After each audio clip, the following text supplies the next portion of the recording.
Yo, what's going on, guys? It's your boy. Welcome back to another episode of Unfiltered Talks. Today, it's going to be a little different kind of video.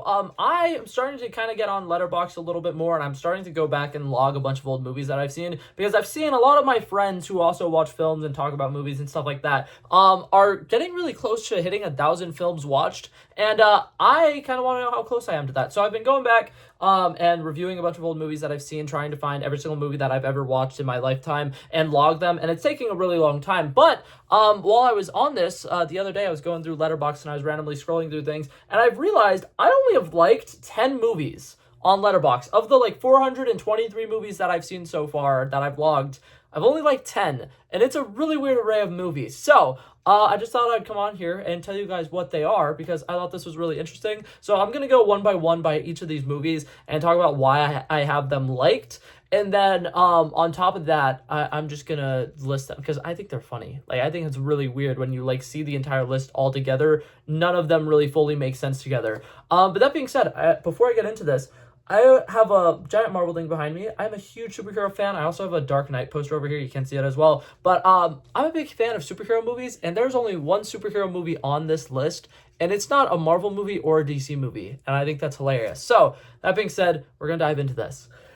Alrighty, so I'm going to actually start with an honorable mention. This one was not on my list, but I added it to my liked when I noticed I only have 10 movies on here, and I was like, oh my god, but I really like this movie. Why did I not include this? So, this movie is Wonka, came out last year. It's an incredible musical. And in my opinion, I try to only give movies 5 stars if I think they're one of the best movies in their specific genre. And this was one of those movies where I was like, it made me cry. It was a great time in the theater. There was a lot of great laugh out loud moments. All of the musical stuff is so whimsical, and all the dancing and everything, the choreography, the set design. I really, really had a great time with the movie. So Wonka is an honorable mention. I really liked it. And so I added it to my likes after this list of other 10 movies. So now we're going to get to these weird 10 movies.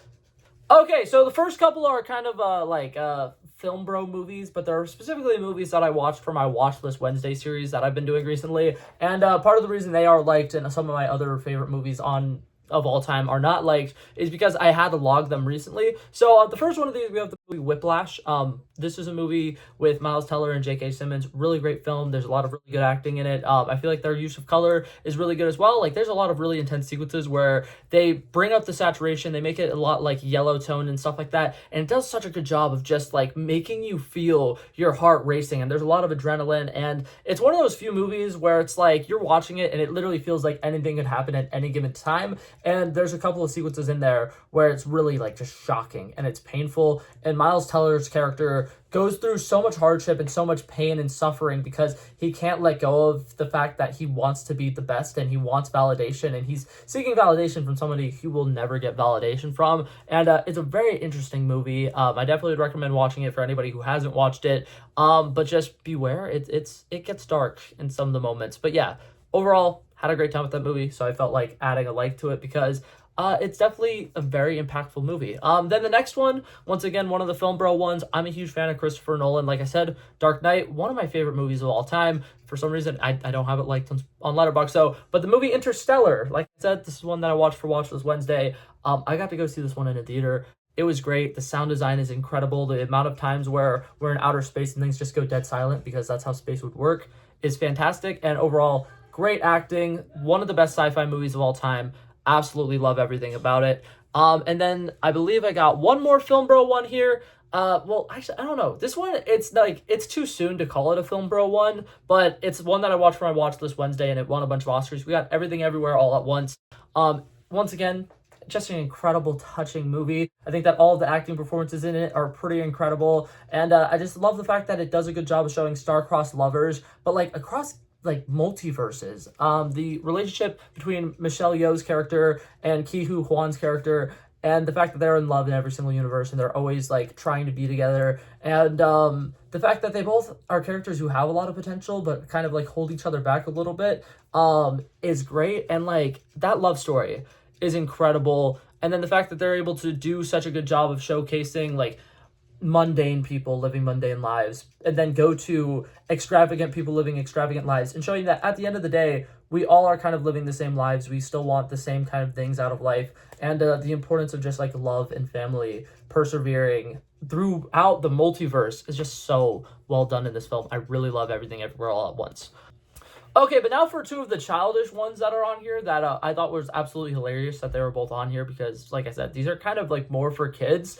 But one of them is Trolls Band Together. This was an animated movie that came out last year. It was really, really good. I went and watched it with my girlfriend. I was expecting to not like it that much, and then I absolutely loved it. I think that all of the songs in it are fantastic. I think that the brotherhood story in it is really, really good. And overall, it's one of the funniest movies that I've seen in a pretty long time. And it's just, in my opinion, this is what kids movies nowadays should be. I feel like a lot of movies nowadays, when I'm going to watch like movies that are aimed for younger audiences, I'll usually leave it and I'll be like, yeah, that's pretty good for like a kids movie. And then I like think to myself, I can go rewatch a lot of movies that I watched when I was a kid and they're still good. But for some reason, a lot of the kids' movies that are coming out nowadays, they're lower quality, and they're doing it because they're like, well, it's for kids. It doesn't really matter that much. But I think that it should. Because in the future, 20 years from now, some kids that are watching these movies nowadays might not be able to rewatch some of their favorite movies and still find them good. And that makes me pretty sad. But Trolls Band Together, I think, was a really good one. I think that the overall story with all of the band members having to get back together is fantastic. The fact that they've all moved on and they have very, very different lives nowadays is great. And then, like I said, it's a really, really funny movie with great music, with great soundtrack, with over-the-top villains. It's fun, and it's for kids, so it's a silly little movie. It's a good time. Really enjoyed it. And then this one, once again, I say this is for kids. This is for people of all ages. This is the only superhero movie I have liked, even though superhero movies literally basically forged my entire like childhood and are the reason why I love movies and TV shows as much as I do. The one movie I have liked, Sky High. And I will die on this hill. This is one of the greatest superhero movies of all time, and I don't care. I haven't rewatched it in the last year or so, but have watched it recently enough that I can say it's great. The acting in it is one of the only parts that it's like okay, but for the most part, the visuals are decent enough for the time that it was made. It was pretty solid. The character archetypes and everything are really good. The world building is fantastic, and I really love the entire concept of people in a high school setting who have powers and they actually just use them for whatever the frick they feel like using them for. It's something that always drives me insane in superhero movies is, oh, this character has this power which would help him with day-to-day tasks, but he doesn't use it for day-to-day tasks. Like, what do you mean? He only uses it when he's in a fight. That doesn't make sense to me. But this movie does a good job with that. It showcases them being kind of young, dumb, and reckless, which is fantastic. And something in particular that I really like about this movie is that the schools are trying to tell them, okay, you're a sidekick. You don't have powers that are good enough for you to be a main hero. And then we showcase the fact that these sidekicks, with their powers that aren't deemed as powerful, are able to save the day. And they're able to kind of break those social norms and be superheroes, despite the fact that they were told, no, you're going to be a sidekick. And I kind of like it because it also does a really good job of showing brains over bronze. If you have a power that might not necessarily be as powerful, if you know how to use it well, it'll do better and it'll work better. And it's really, really cool. I definitely love this movie. I definitely think that they should remake it at some point, or not necessarily remake it, but they should make a newer version of it with like new characters, new power sets, all kinds of fun little world building stuff can happen with Sky High. I really hope they make another one of these at some point. Okay, now we got 5 more. One of them came out in 2022, one of them came out in 2023 last year, and then the rest of them are movies that came out this year. So, to start with the 2022 movie, we got the movie Bullet Train. When I watched this movie, I immediately said, I think this is the freshest movie I've seen in a really long time. It feels so unique. It feels incredibly different from everything else. It is a completely original concept as far as I know. It's not based off of any book. It's not based off of some old movie from the 70s or something like that. It's just a fun action movie where it's a person basically doing a heist job that should be simple as heck, with him keep on running into people who are just making his life even harder for no reason. It's a great ensemble cast. I feel like all the A plot, the B plot, the C plot come together really well, and I feel like overall there's great action sequences in it. There's a lot of really good use of music. It does a trope in movies that I absolutely love, where it has the same song played multiple times but in different kind of like genres.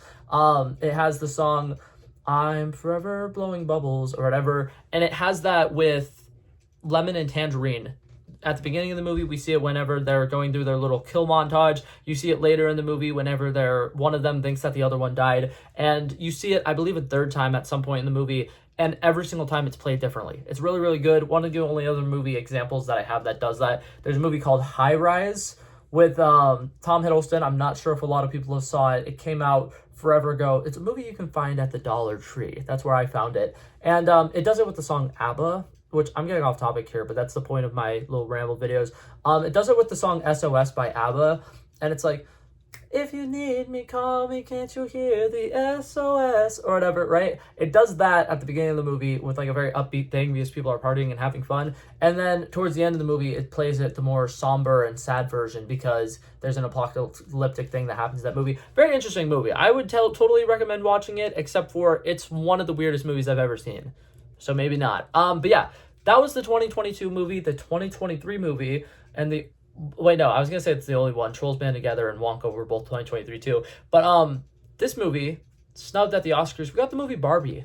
Really, really good movie. I really enjoy it. I think that it did a really good job of showcasing kind of a political battle without. It was so good at kind of like hiding it as just a comedy that a lot of the men who they are like complaining about and making fun of in this movie don't even realize that this movie is making fun of them. And I think that that's absolutely hilarious. It's a really great job of showcasing feminism in, you know, a really great way. America Ferrero's monologue at the end of the movie is absolutely fantastic. And I think that one of the only places where this movie really falls short is at the end of the day, it is kind of a commercial for Mattel, and it is a commercial for Chevy, that entire car chase sequence in the middle of the film. Even though they throw in a couple of lines in there that make it really funny, it's so obvious when they show any of the shots that are outside of the car that like this is like, okay, we gotta get this product placement in. Let's make a 2-minute long Chevy commercial and just put it in the middle of the movie. And it's so funny. But yeah, Barbie, great movie, absolutely hilarious, loved it. Margot Robbie was fantastic in it. I understand why she didn't get the Oscar though. Like, I think that there are some people who are like, she was snubbed at the Oscars or whatever. I'm like, the Oscar is something that happens every year is people who don't necessarily deserve Oscars for the movies that they've done that year, but people who have deserved Oscars in the past will get Oscars. And I feel like that's what it would have been if Margot Robbie got an Oscar for the Barbie movie, because like she deserved one for the movie I, Tonya that came out forever ago. And she's had other roles where it's like she definitely deserved to have been nominated. But like Barbie, despite there being the one really emotional sequence where she's sitting on the bench and kind of experiencing humanity for the first time, I don't really think there was any sequences that really fully stood out as her deserving an Oscar. So I don't want to like attack people who think she did deserve an Oscar or at least a nomination. But at the same time, this wasn't her movie to win an Oscar. She'll probably win an Oscar. She's a very talented actress. She's been doing it for a long time. She's going to continue to do it. And she's even producing stuff now, which is great. I love it. But yeah, Barbie was that one. And then we got 3 movies that came out this year. I've been trying my best to kind of watch as much new movies as possible coming out this year. March absolutely screwed me because there were so many that came out that I have not had a chance to see. But 2 of them I did see and are on this list. We got the movie Snack Shack, which I've described to a lot of people as this generation's Perks of Being a Wallflower. Except for this one is more of a comedy. Like the first hour and a half is very lighthearted. There's a lot of really good laugh out loud moments. It's a bunch of guys being dudes and just a bunch of teenage boys kind of goofing around, trying to, you know, create a fun little summer job that they can do. And it's a fun movie to watch if you're looking for young, dumb people making mistakes and having to learn very, very important life lessons by dealing with the consequences of their actions for those dumb mistakes. But towards the end of the movie, something very, very depressing happens. And it's a little hard to watch for a little bit. But like I said, very reminiscent of Perks of Being a Wallflower. The main character reminds me a lot of the main character from Perks of Being a Wallflower, with him kind of not feeling like he fits in or really belongs anywhere and kind of feeling like an outcast. And then he finds a group of people and then has a really great coming of age story with it. But yeah, that was Snack Shack. We got 2 more. One of them, Dune Part 2. I could talk about Dune Part 2 for a really long time. I'm not going to get too far into it. All I'm going to say, best visuals, best costume design, best acting, literally almost a perfect movie. I don't think that there's anything specifically that I could even say is wrong with the movie. It's so good. If you haven't seen Dune Part 2, go watch it while it's still in theaters. If you can find it on IMAX, go find it on IMAX and watch it on IMAX. It's great. It's what cinema should be. One of the best sci-fi movies of all time. I would not be surprised if 5-10 years go by and we are considering it the greatest sci-fi movie of all time, because it's pretty damn good. But yeah, there's that one. And then the last movie on this list and the last movie that came out this year, we got Frankenstein. This was a fun little rom-com that came out literally on Valentine's Day or around Valentine's Day. It has Catherine Newton in it. I love Catherine Newton. I will watch literally anything she's in. She's about to be in this Abigail movie that's coming out. Very excited about it. But overall, I just think this is a silly, goofy little rom-com, and it doesn't try. It's so fresh whenever a movie is fully 100% standalone, and it knows this is this movie. We're going to just tell this full story because we don't need to tell side plots. We don't need to do any filler. We're just going to tell the story of this main character and completely finish that arc. And it's so refreshing, in my opinion. But it's a fun little love story. She revives a corpse or whatever. She figures out if she electrocutes the corpse or whatever, she can kind of like make him more human-like and kind of bring him back to life a little bit. So she finds out, well, he's missing a hand. If I get him a new human hand and I electrocute him, he can have that hand back. And then they do that with a bunch of different body parts. And then towards the end of the movie, they realize he doesn't have and so they go to the guy who was like the human love interest, who's actually a dick, surprise, cut his, off, electrocute it. And then they have, so that she doesn't have to die a virgin. And it's such a weird movie, but it's so funny. And it's by far one of the funniest movies I've ever watched. It's one of the weirdest love stories I've ever watched. And overall, it's just great. And then it ends with them, like, dying. And it's, I don't know. It's just, if you watch it, you might enjoy it. I don't know. I definitely don't think it's everybody's cup of tea, but it was a really weird movie, and I really liked it, and I'm definitely going to be watching it probably every Halloween for the rest of my life. But yeah, that was it for this video, guys. Thank you guys so much for coming by and checking it out. If you guys have any fun and weird little movies that you guys really like, and you guys have like a top 10 movies that have nothing to do with each other, feel free to list them down below. I love reading comments about those. I love discussing any movies at all with people down in the comments below. But that being said, thank you guys so much for watching. If you liked it, feel free to like and subscribe. I'll hopefully see you guys in the next one. Peace out. Bow. Bow, bow. Back at it again, but that's a relevant flow. So smooth, they calling me Mr. Elegant. Like an elephant, I got a long nose. Like a president, I've got a few hoes. Swift with a stutter, I'm smooth like butter. Don't see it coming when I slip undercover. Like a big dog, but I don't bite. I'm still a big broad, I'd win that fight. Come match you and I knock out your lights.